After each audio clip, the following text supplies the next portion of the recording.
ಶಾಲೆಯಲ್ಲಿ ಇಂದಿನ ಕಾರ್ಯಕ್ರಮವು ಶಾರದಾ ಪೂಜೆ, SLC ವಿದ್ಯಾರ್ಥಿಗಳ ಹಾಗೂ BED ಪ್ರಶಿಕ್ಷಣಾರ್ಥಿಗಳ ಬೀಳ್ಕೊಡುಗೆ ಸಮಾರಂಭ. ಈ ಸುಂದರವಾದ ವೇದಿಕೆ ಮೇಲೆ ಆಸೀನರಾಗಿರುವಂತಹ ನಮ್ಮ ಶಾಲೆಯ ಮುಖ್ಯ ಶಿಕ್ಷಕರು ಅಥವಾ ಹಿರಿಯ ಎಲ್ಲ ಶಿಕ್ಷಕರವರಿಗೆ ಹಾಗೂ ನನ್ನ ಪ್ರೀತಿಯ ವಿದ್ಯಾರ್ಥಿನಿಯರಿಗೆ ಆಧಾರದ ಸುಸ್ವಾಗತ. ಮಾತಾಡೋದು 3 ವಿಷಯ. ಒಂದನೇದು ಬಂದ್ಬಿಟ್ಟು ನಮ್ಮ ಅನಿಸಿಕೆಗಳು, ಯಾವ ರೀತಿ ಇಲ್ಲಿ ನಮ್ಮ ತರಬೇತಿ ನಿರ್ವಹಿಸಿದ್ರು, ಜೊತೆಗೆ ಇನ್ನೊಂದು ನೆಕ್ಸ್ಟ್ ಈಗ SLC ಇರೋರು, ಜೊತೆಗೆ 9th ಇಂದ ಮತ್ತೆ ಹೋಗ್ತಿರೋ SLC ಅವ್ರಿಗೂ, ಜೊತೆಗೆ 8th ಇಂದ 9th ಯಾವ ರೀತಿ ಟೈಮ್ ಟೇಬಲ್ ಮೇಂಟೈನ್ ಮಾಡಬೇಕು, ಜೊತೆಗೆ ಕೊನೆಯಲ್ಲಿರುವಂತದ್ದು ನಿಮ್ಮ ಗೆದ್ದಿರುವಂತಹ ಯಾವ ಗೆದ್ದಿದೆ ಸಾಂಸ್ಕೃತಿಕ ಕಾರ್ಯಕ್ರಮಗಳಲ್ಲಿ ಯಾರು ಬೇಕಾಗಿರೋ ಅವರಿಗೆಲ್ಲ ಪ್ರಶಸ್ತಿ ವಿತರಣೆ ಮಾಡ್ತೀವಿ. ಫಸ್ಟ್ ಬಂದ್ಬಿಟ್ಟು ನಮ್ಮ ಅನಿಸಿಕೆಗಳು. ಆಲ್ರೆಡಿ MJ ಸರ್ ಹೇಳೋರೆ 19ನೇ ತಾರೀಕು ನಮ್ಮ ಕಾಲೇಜಿನಲ್ಲಿ ಅಂದ್ರೆ ರಾಮಪ್ರಿಯದಲ್ಲಿ ಫಸ್ಟ್ ಅಲಾಟ್ಮೆಂಟ್ ಆಗಿದ್ದಂತೂ ನಾನು, ಜೊತೆಗೆ ಮಿಕ್ಕಿದಂತ ನಮ್ಮ ಪರಮ ಶ್ರೀದೇವಿ ಅವರು, ಇನ್ನ 4 ಜನ ಬಂದಿಲ್ಲ. ಸಾರ್ ಅವರಿಗೆ ಇಷ್ಟು ದಿನ 5 ಜನನೇ ಅನ್ಕೊಂಡಿದ್ರು. ಇರೆಗ್ಯುಲರ್ಸ್ ಬಂದ್ಬಿಟ್ಟು 4 ಮೆಂಬರ್ಸ್ ಇದ್ದಾರೆ. ಬಟ್ ಅವ್ರು ಇಷ್ಟುವರೆಗೂ ಕಾಣಲಿಲ್ಲ, ಬರ್ಲಿಲ್ಲ, ನಾನು ನೋಡಿಲ್ಲ. ಅವ್ರ ಕತೆ ಬಿಟ್ಟಾಕೋದು ಅಂದ್ರೆ ಮತ್ತೆ ಜೊತೆಗೆ ಸಾಮಾನ್ಯನೇ ನನ್ನ ಜೊತೆ ಇರಲಿಲ್ಲ. ಬೇರೊಂದು ಸ್ಕೂಲ್ಗೆ ಅಂದ್ರೆ ಸರ್ಕಾರಿ ಪ್ರೌಢಶಾಲೆ MA ಅಂತ ಹೇಳ್ಬಿಟ್ಟು ಅಲ್ಲಿಗೆ ಹಾಕಿದ್ರು. ವೀರೇಶ್ ಅಂತ ಹೇಳ್ಬಿಟ್ಟು ಇನ್ನೊಬ್ಬರನ್ನ ಹಾಕಿದ್ರು. ಏನೋ 19ನೇ ತಾರೀಕು ಗೆಲ್ತಿರೋದು 20ನೇ ತಾರೀಕು ಬರ್ತಿದ್ರು. ಅಂದ್ರೆ ಆಗೇನ್ ಮಾಡಿದ್ರು ಅಂದ್ರೆ ಸಾಮಾನ್ಯನೇ ಸ್ವಲ್ಪ ಅನಾರೋಗ್ಯದ ಕಾರಣದಿಂದ ರಾಯಚೂರಲ್ಲೇ ಇದ್ರು. ಮತ್ತೆ ನಾನೇ ಬೇಡ್ಕೊಂಡು ನಮ್ಮ ಟೀಚರ್ ಹತ್ರ ಬೇಡ ಸರ್ ವೀರೇಶ್ ಅಂತ ಹೇಳ್ಬಿಟ್ಟು ರಾಮಾಂಜನೇಯನ್ನು ಹಾಕ್ಸ್ಕೊಂಡು ಅದಕ್ಕೂ ಕಾರಣ ಕೊಡ್ತೀನಿ. ಯಾಕೆ ಆದ್ರೆ 20ನೇ ತಾರೀಕು ಬಂದು MJ ಸರ್ ಇದ್ರು, ಸ್ಟಾಫ್ ರೂಮ್ ಕಡೆಯಿಂದ ಹೊರಗಡೆ ಬಂದ್ರು. ಅದು ಮರೆಯಂಗಿಲ್ಲ. ಒಂದು ದಿನ ಬಂತು ಬಂದ್ರೆ HM ಮೇಡಮ್ ಅವರು ಲೀವ್ ಅಲ್ಲಿ ಇದ್ದಾರೆ.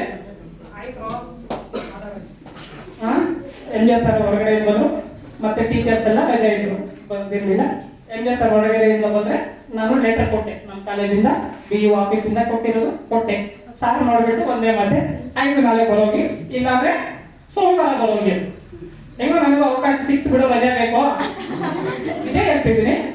ಪ್ರಿಪೇರ್ ಆಗಿರ್ಲಿಲ್ಲ, ಫಸ್ಟ್ ಆಫ್ ಆಲ್ ಪ್ರಿಪೇರ್ ಆಗಿರ್ಲಿಲ್ಲ. ಹೊಸ ಪ್ಲೇಸು, ಯಾರಾದ್ರೂ ಹೋಗಕ್ಕೆ ಹೊಂದಾಣಿಕೆ ಆಗ್ಬೇಕಂದ್ರೆ ಕಷ್ಟ ಆಗುತ್ತೆ.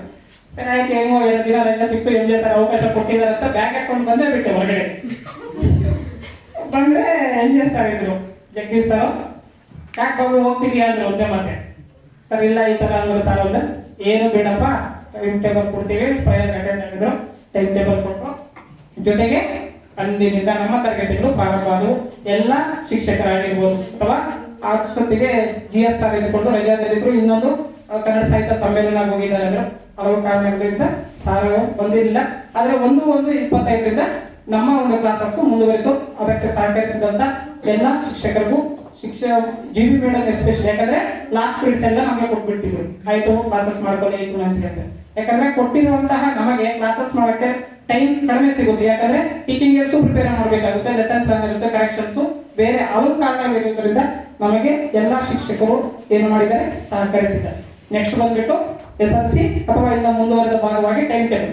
ಫಸ್ಟ್ ಆಫ್ ಆಲ್ 4:00 ಬೆಳಗಿನ ಜಾವ 4:00 ನೀವೇನ್ ಮಾಡ್ಬೇಕು, ವೇಕಪ್ ಆಗ್ಬೇಕು.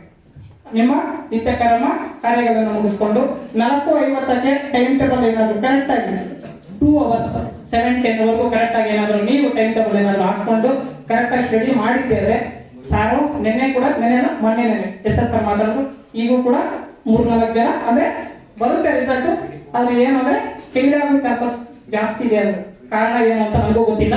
ಜೂನ್ ಇಂದ ನಮ್ಮ ಸ್ಕೂಲ್ ಸ್ಟಾರ್ಟ್ ಆಗುತ್ತಾ, ಸ್ಟಾರ್ಟ್ ಆದ್ರೆ ಪ್ರತಿದಿನ ಒಂದೊಂದು ಸಬ್ಜೆಕ್ಟ್ ಅಲ್ಲಿ 2 ಪುಟ ಓದ್ರೂ ಕೂಡ ನೀವ್ ಯಾಕೆ ಸಕ್ಸಸ್ ಆಗಕ್ಕಾಗಲ್ಲ. ಬೇಕಾಗಿರುವಂತಂತೂ 28 ಮಾರ್ಕ್ಸ್, ಮಿಕ್ಕಿದ್ದು ಸಾರ್ ಕೊಡ್ತಾರೆ 20 ಮಾರ್ಕ್ಸ್.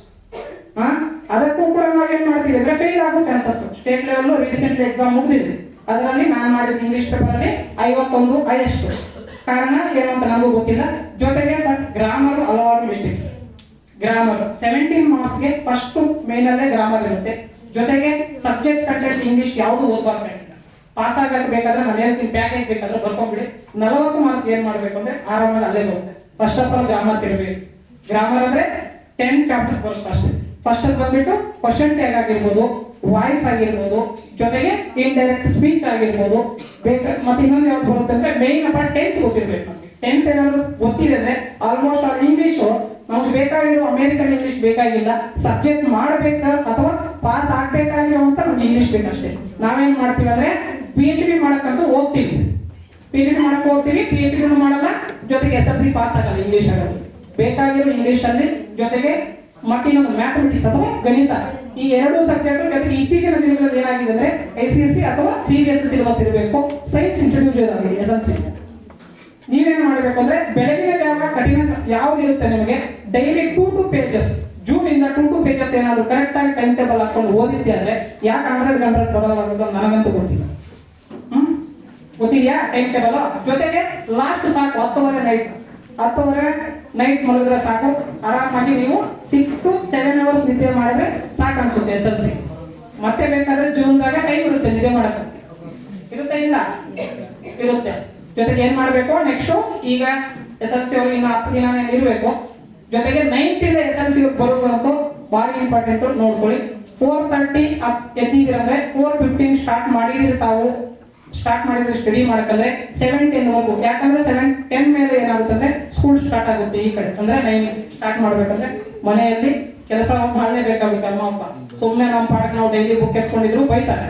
ಅದಕ್ಕೋಸ್ಕರ ನಾವೇನ್ ಮಾಡ್ಬೇಕು, ಬೇಗ ನಾವು ಎದ್ದಿದ್ದೆ ಅಂದ್ರೆ ಅವ್ರಿಗೂ ಅವಕಾಶ ಕೊಡ್ತಾರೆ. ಜೊತೆಗೆ ಯಾವುದೇ ಮನೆಯಲ್ಲಿ ಕೂಡ ನಾವು ಓದ್ತಿದೀವಿ ಅಂದ್ರೆ ಡಿಸ್ಟರ್ಬ್ ಮಾಡಲ್ಲ. ಕರೆಕ್ಟಾ? ಡಿಸ್ಟರ್ಬ್ ಮಾಡ್ತಾರ?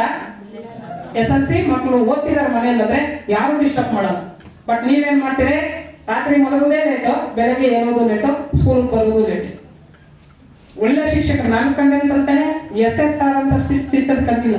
ಬಂದಿದ್ದೀನಾನೆ ನನಗೂ ರಾಮಣ್ಣ ಇಬ್ರಿಗೂ ಬಾಸ್ ಹಾಕೋರು. ಒಂದ್ ಕಡೆ ಬಾಸ್ ಹಾಕಿದ್ರೆ ಹೊಡೆದಿದ್ದಲ್ಲ, ಫಸ್ಟ್ ಡಿಸಿಪ್ಲಿನ್ ಇಂಪಾರ್ಟೆಂಟ್. ಸ್ಕೂಲು ಕಲಿಸುವಂತದ್ದು ಒಂದೇ ವಿಷಯ ಏನು ಅಂದ್ರೆ ಓದ್ತಿರೋ ಬಿಡ್ತಿರೋ, first of all discipline is very important ನಮ್ಮ ಸ್ಕೂಲಲ್ಲಿ. ಆದ್ರೆ ನಾವೇನ್ ಮಾಡ್ಬೇಕು ಅಂದ್ರೆ ಬರುವಂತದ್ದೇ ಶೂ ಕೊಟ್ಟಿರ್ತಾರೆ, ಶೂ ಹಾಕೊಂಡ್ ಬರಲ್ಲ. ಕಾರಣ ಏನು ಅಂದ್ರೆ ಪೋಲಿಂಗ್ ತಿರ್ಗಾಡ್ತಿರಲ್ಲ, ಆ ತರ ಚಪ್ಪಲಿ ಹಾಕೊಂಡ್ ಬರ್ತೀವಿ. ಬಾಯ್ಸ್ ನೋಡಿದ್ದೀನಿ ನಾನು. ಅದನ್ನ ಏನ್ ಮಾಡ್ಬೇಕು, ಡಿಸಿಪ್ಲಿನ್ ಕರೆಕ್ಟ್ ಆಗಿ ಬನ್ನಿ. ಆಟೋಮೆಟಿಕ್ಲಿ ನೀವೇನ್ ಮಾಡ್ತೀರಿ ಅಂದ್ರೆ ಓದುವ ಕಡೆ ಗಮನ ಕೊಡೋಕೆ ಅವಕಾಶ ಇರುತ್ತದೆ. ನೆಕ್ಸ್ಟ್ ಬಂದ್ಬಿಟ್ಟು ಇನ್ನೊಬ್ರು ಬಂದ್ಬಿಟ್ಟು GS ಸರ್ ಅತ್ಯುತ್ತಮವಾಗಿ ಸಮಾಜ ವಿಜ್ಞಾನವನ್ನು ಬೋಧನೆ ಮಾಡ್ತಾರೆ. ಅದರಲ್ಲಿ 2ನೇ ಮಾತಿದೆ. ಯಾಕಂದ್ರೆ ನಾನು ನೋಡಿದ್ದು 26/1/2025 ಗಣರಾಜ್ಯೋತ್ಸವ ದಿನಾಚರಣೆಗಳು ಮಾಹಿತಿ ಮಾತಾಡ್ತಿದ್ರೇನೆ ಜೂನ್ ಅನ್ಸುತ್ತೆ. ಅಂದ್ರೆ ಸಮಾಜ ವಿಜ್ಞಾನ ಅಷ್ಟು ವಿಷಯಗಳು ಸಹ ಹತ್ರ ತಿಳ್ಕೊಂಡಿದ್ದು ನಾನು ಫಸ್ಟ್ ಟೈಮ್. ನಾವು ಓದಿದೀವಿ ಕಾನ್ಸ್ಟಿಟ್ಯೂಷನ್ ಮಿಕ್ಕಿದ ಸಬ್ಜೆಕ್ಟ್ ಓದಿದೀವಿ, ಆದ್ರೆ ಆಳವಾದ ಜ್ಞಾನವನ್ನು ಸಮಾಜ ವಿಜ್ಞಾನ ಸರ್ ಹೊಂದಿದ್ದಾರೆ.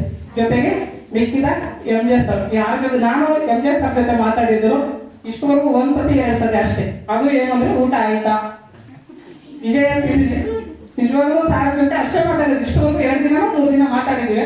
ನಮ್ಮ ರಾಮಾಯಣ ಸರ್ ಏನ್ ಮಾತಾಡಿದ್ರು ನನಗೂ ಗೊತ್ತಿಲ್ಲ. ಜಗದೀಶ್ ಸರ್ ಬಿಡಿ ಕಾಂಟ್ಯಾಕ್ಟ್ ಫೋನೇ ಮಾಡ್ತಾರೆ. ಏನಾದ್ರು ಮಾಹಿತಿ ಬೇಕು ಅಂದ್ರೆ, ನಾವೇನಾದ್ರು ತಿಳ್ಕೋಬೇಕು ಅಂದ್ರೆ ಜಗದೀಶ್ ಸರ್ ಕಡೆಯಿಂದ ಫೋನಲ್ಲೇ ಮಾತಾಡ್ತೀವಿ. ಜೊತೆಗೆ OSR ಆಗಿರ್ಬೋದು, HM ಮೇಡಮ್ ಆಗಿರ್ಬೋದು, ಎಲ್ಲ ನಮಗೆ BED ಪ್ರಶಿಕ್ಷಣಾರ್ಥಿಗಳಿಗೆ ಸಹಕರಿಸಿದ್ದಕ್ಕೆ ಅವರಿಗೆ ಪಾದಗಳಿಗೆ ನಮಸ್ಕರಿಸುತ್ತಾ ವಂದನೆಗಳನ್ನು ಮುಗಿಸ್ತಿದ್ದೀನಿ. 3ನೇ ಕಾರ್ಯಕ್ರಮ ಬಂದ್ಬಿಟ್ಟು ನಿಮ್ಮ ಲಿಸ್ಟ್ ಇದೆ. ನೀವು ಯಾರ್ಯಾರು ಬನ್ನಿ